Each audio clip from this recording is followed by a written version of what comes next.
Hi, my name is Cindy Lai. I'm a personal trainer and fitness instructor, here to help you train smarter and move better. Do you suffer from a stiff neck? Do you get the forward head syndrome? Text neck? Do you get tension headaches? Does your neck pull when you're doing activities like surfing, lifting, lowering yourself up and down? If that's the case, it's really important to address these issues now before they get very exacerbated and you get herniated discs in your neck. Most of the world these days is sitting down for 8 to 10 hours, if not more. If you're not taking the necessary precautions, that can turn into issues later on. I've been taking quite a number of Feldenkrais classes, which I find to be very, very useful. And Feldenkrais was a method developed by Moshe Feldenkrais back in the mid-20th century, and it's a way of movement to help connect the brain and the body. So it's just teaching and rewiring the brain to figure out how to move the body properly. The problem these days is if you've been exercising for a long time, or if you've been carrying yourself throughout life for decades in a certain posture, shoulder on your back, in front of the computer, that becomes your natural posture. And then that becomes problematic when you're doing your daily activities in life. It could be anything: walking, running, surfing, lifting. So if you don't address those issues over time, your spine is going to suffer. I did this video a few months ago, or actually last summer. And before then, I wasn't taking Feldenkrais. So we're gonna go over a very quick lesson. I'm not gonna go over the full thing because it takes actually a very long time to understand. So all I want you to do, you're gonna stay standing with your feet about hip width apart. Loosen up all the pressure. See where your weight is. All right, you can shift forward and back a few times, but don't try to force anything. All I want you to do is relax your body. Okay, tuck your chin in. And just as you tuck your chin, feel the length in the back of your neck. Don't try to force your way down. Okay, keep the knees soft. And just gently roll down to the point where you cannot go anymore.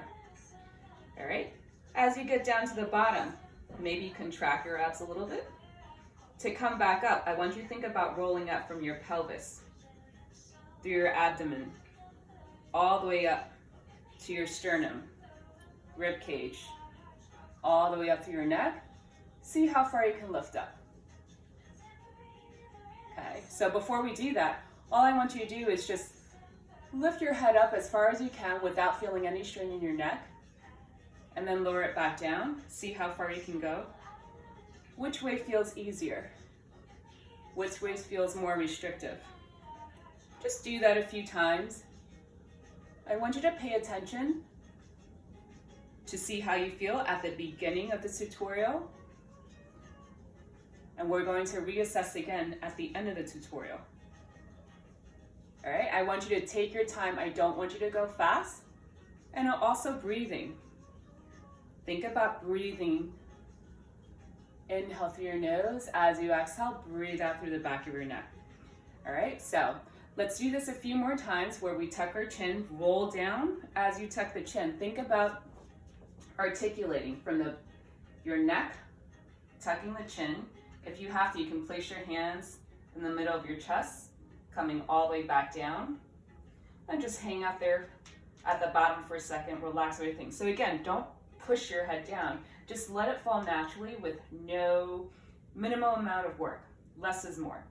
Hang out there for a second, see what feels comfortable for you, and then to come back up, I want you to scoop your belly in. Think about going up through your pelvis, through your abs, working your way up through your rib cage, all the way up through your sternum, and lifting.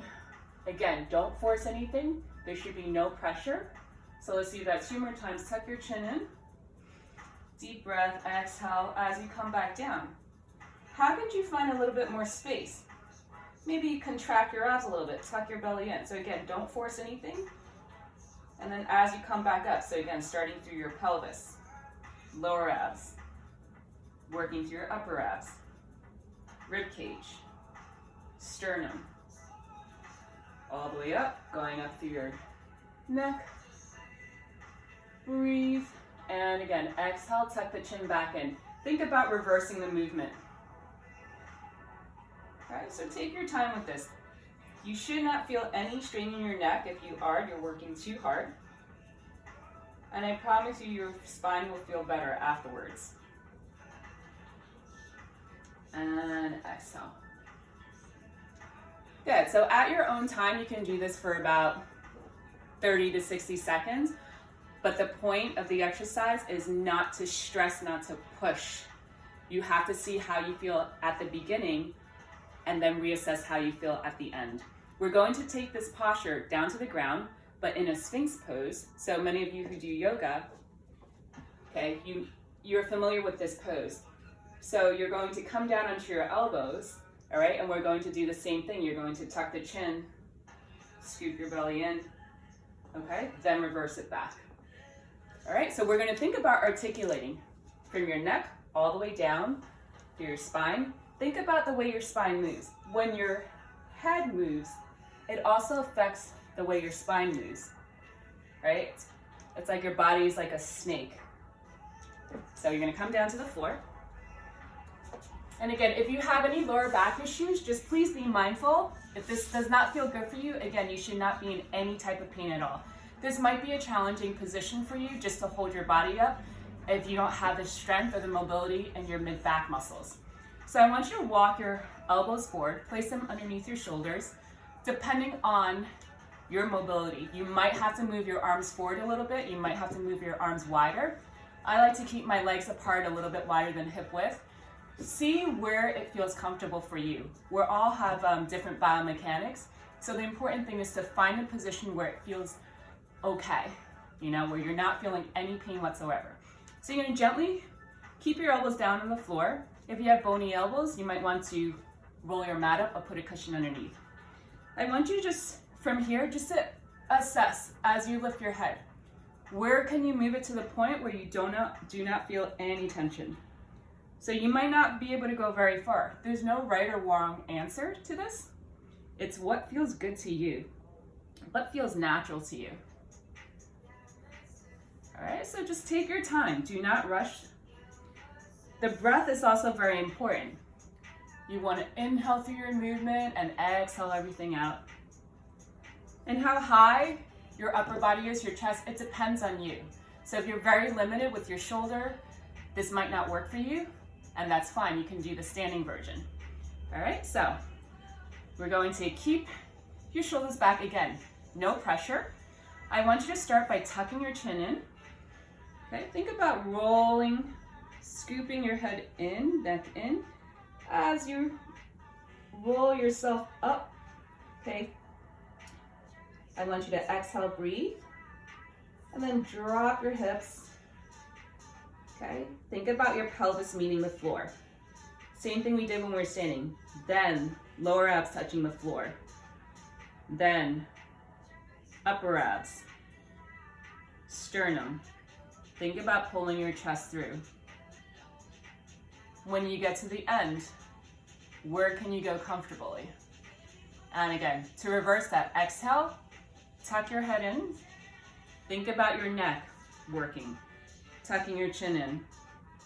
Then tucking your rib cage in. Then upper abs, lower abs. Think about looking at your belly button. So again, don't force it. See where you can find length in the back of your neck. So you can go a little bit faster.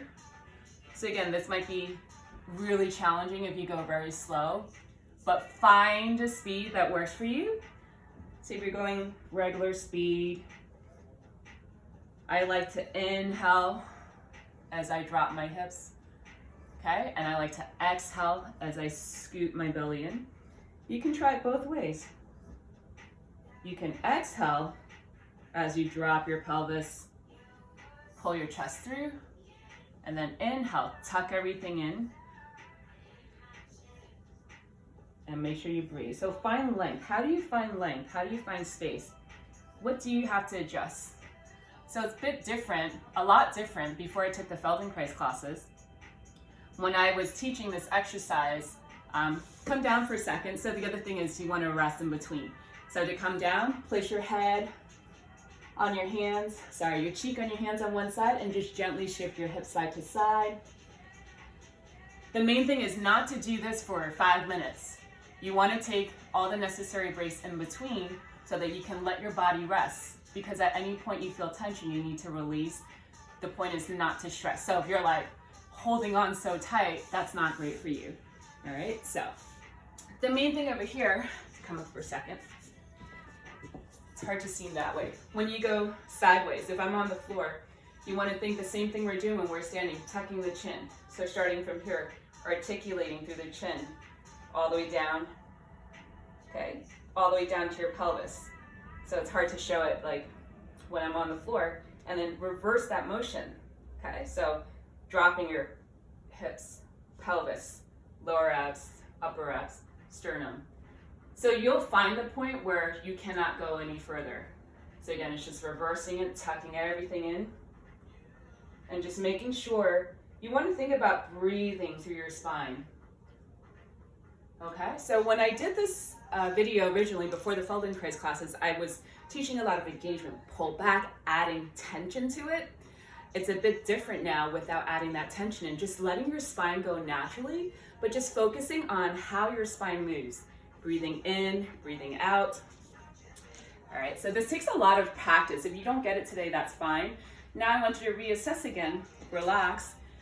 Okay, come back to that original posture in the beginning. Okay, see how your feet ground into the floor. And now I want you to reassess again as you look up and then look down. Do you find that you have more range of motion? And again, not forcing anything. Does your neck feel longer? Do you feel less pulling? So usually, if you do this right, again, without forcing any tension in your traps or the surrounding muscles, you will find that there will be some kind of relief. So this is something good for you to do, especially if you're sitting in front of a computer. For those of my surfer friends, I know too, because I tend to get really tight all over in the back. And I've tried so many different methods. Until I started taking Feldenkrais classes, I mean, they're very, very technical because they teach you how to understand the way your spine moves. Once your brain can connect that, it changes the way you move. You start to move better. You start to initiate new movement patterns because you're understanding where you initiate from. So as I continue to take classes, I will bring forth more of my knowledge, but I find this to be very, very helpful. You know, foam rolling, yeah, that's great. You can roll out the different muscles. You can loosen up some muscles, but there's nothing like learning how to move your spine, which really helps to loosen up a lot of tightness around that we tend to hold on to. And this could be coming from years and years of, you know, again, if you're an aging athlete like me, I have old injuries. I tend to hold my tension a lot, even though I do tons of mobility. It's finding the mobility techniques that work for you. And sometimes it's a combination. So I hope that's been helpful. If you have any questions, please message me at cindy@cindylifefitness.com. Also, I teach a mobility class every Sundays at 12 p.m. Eastern Standard Time on my Instagram Live and my Facebook page, Cindy Life Fitness. Thank you for tuning in and have a great day. Stay healthy.